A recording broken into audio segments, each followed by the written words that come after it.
unsuccessful test radar 122-50.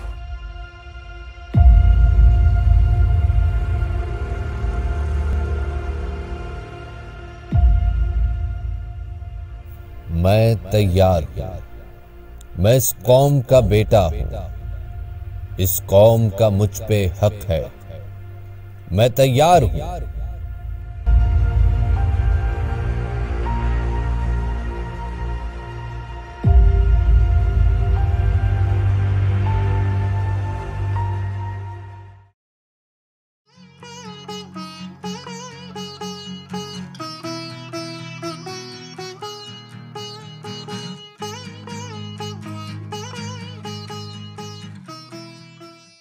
ख़वातीन और हज़रात, अस्सलाम वालेकुम।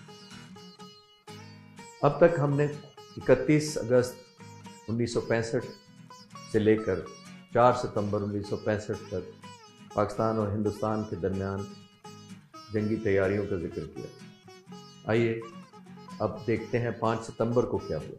5 सितंबर की सुबह पाकिस्तान आर्मी की तरफ से जोड़ियां पर कब्जे के साथ और अखनूर की तरफ पेशकदमी जारी रहने से वाक़यात वाज़े तौर पर किसी बड़े ख़तरे की तरफ बढ़ रहे थे।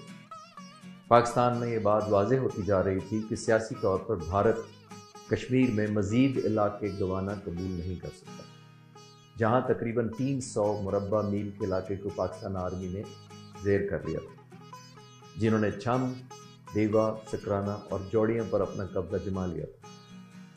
चूँकि हिंदुस्तान आर्मी वाज़े तौर पर पाकिस्तान की जारहियत को रोकने से कासिर थी, इसलिए दूसरे महाज़ों पर जंग फैलने का इम्कान बहुत बढ़ता जा रहा। इस ख्याल को ऑल इंडिया रेडियो पर नशर होने वाले कई पुरस्रार पैगामात में मज़ीद तक़वियत दी। ये उन दिनों की बात है कि हिंदुस्तान की तरफ से नफ्सियाती और मालूमाती जंगी तकनीक इस्तेमाल करने की एक भरपूर कोशिश की गई कि रेडियो पर कई ऐलानात किए गए कि अगले 24 घंटे में दिल्ली के इलाके में शदीद बारिश होगी। इस ऐलान का मकसद ये था कि हिंदुस्तान आने वाले दिनों में मौसम की ख़राबी की वजह से पाकिस्तान पर हमला नहीं करेगा। हमेशा चौकस रहने वाले एयर कमोडोर सईदुल्लाह खान, जो डायरेक्टर ऑपरेशंस के तौर पर काम कर रहे थे, इस वाक़े को याद करते हुए कहते हैं कि पाक फ़िज़ाइया के महकमा मौसमियात से मालूमात हासिल करने से पता ये चला कि दिल्ली के करीब बारिश का बिल्कुल कोई इम्कान नहीं है। लिहाजा ये नतीजा अख़ज़ किया गया कि ये गुमराह कुन मौसम की खबर भारतीय फ़ौज की मनसूबाबंदी का हिस्सा थी, जिसका मकसद भारतीय हमले को नामुमकिनात के तौर पर पेश किया जाना था, मगर दर हकीकत बाकी तमाम इशारे भारतीय फ़ौज की जानिब से बैनुल अक़वामी सरहद पर हमले की तरफ निशानदही कर रहे थे।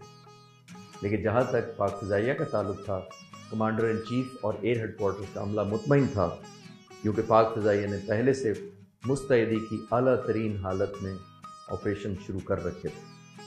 रन अफकाश ऑपरेशन के बाद ही पाक फ़िज़ाइया की तैयारी और इंतज़ामात से मुतल्लिक मज़ीद कुछ करना बाकी नहीं रहा था। वसी पैमाने पर मुंतशिर हवाई जहाज़ों पर काम के लिए 24 घंटे की शिफ्टों का इस्तेमाल करते हुए जंगी हालात की बुनियाद पर तमाम जंगी असासे जंग का सामना करने के लिए तैयार थे।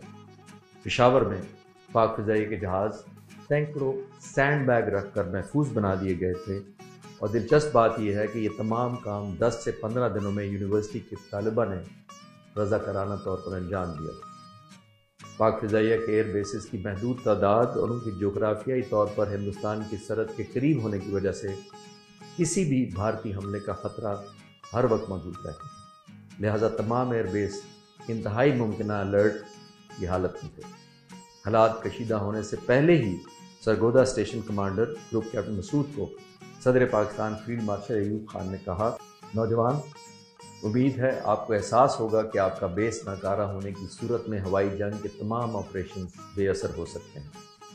मजमूई तौर पर 5 सितंबर को निस्बतन कशीदगी कम देखी गई, मगर फिर भी पाक फ़िज़ाइया ने F-86 और F-104 तैयारों के 16 मिशन किए।